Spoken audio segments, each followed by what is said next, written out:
Hello, my name is Taylor Crope, and I'm here to talk to you today about purpose. Your purpose should be at the beginning of your presentation to let your audience know what your speech is about. Your purpose should answer the question, why are we here? And it provides clarity for your audience so that they're not focusing on the point that you're trying to make, but rather the details you are giving. For example, the purpose of my presentation is to teach you about how to state your purpose. Gravitational acceleration of Earth is 9.8 newtons. Yeah. You know how koala bears aren't really bears, they're marsupials? Yeah. You know if you put Mentos in soda, it'll explode? What? Next is Sophia, who will talk to you about how to be conversational in your speech. Hi, my name is Sophia Kapp. Taylor just explained to you why it is important to have a purpose at the beginning of your speech. And I'm going to be talking about why it is important to have a conversational tone during your speech.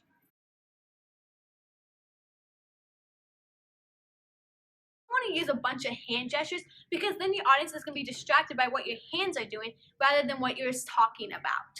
Don't want to talk like this because your audience will zone out because it is a very monotone voice and no one will be interested to listen what you're talking about. You don't want to be staring straight at your audience because then they're going to be creeped out and not be focusing on your speech.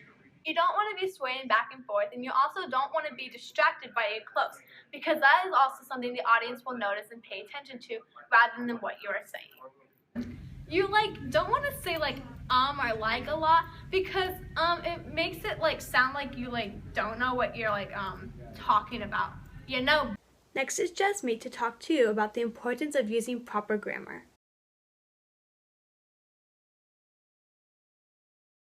Hi, my name is Jasmine Carr. Taylor and Sophia previously talked about the importance of purpose and being conversational during a speech.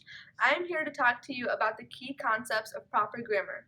Grammar is the study of words and how they work together. It helps the fluency of sentences. When a speaker uses proper grammar, the audience has their full attention and completely understand what the speaker is saying.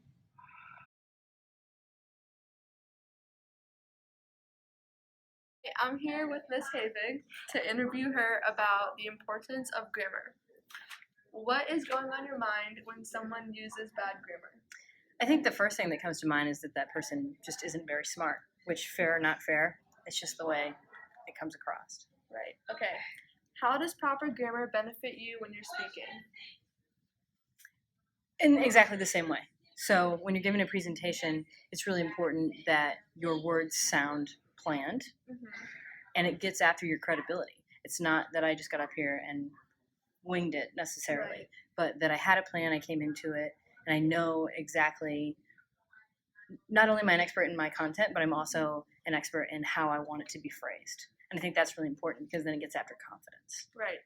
Okay, what's the most common grammatical error and how does it affect their overall performance?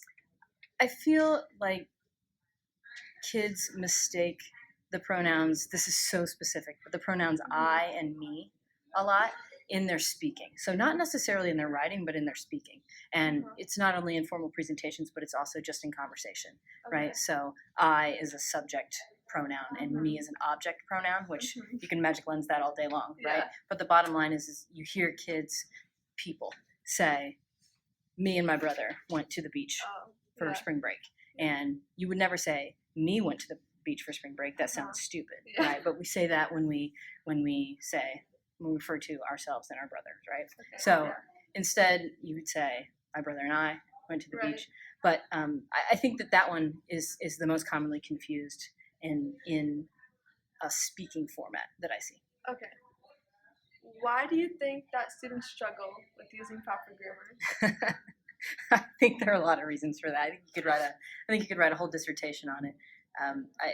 In a lot of respects, our communication is so informal in general, so through conversation or through text message, whatever that may look like, and that then translates into our formal communication media. And it's just a transition thing.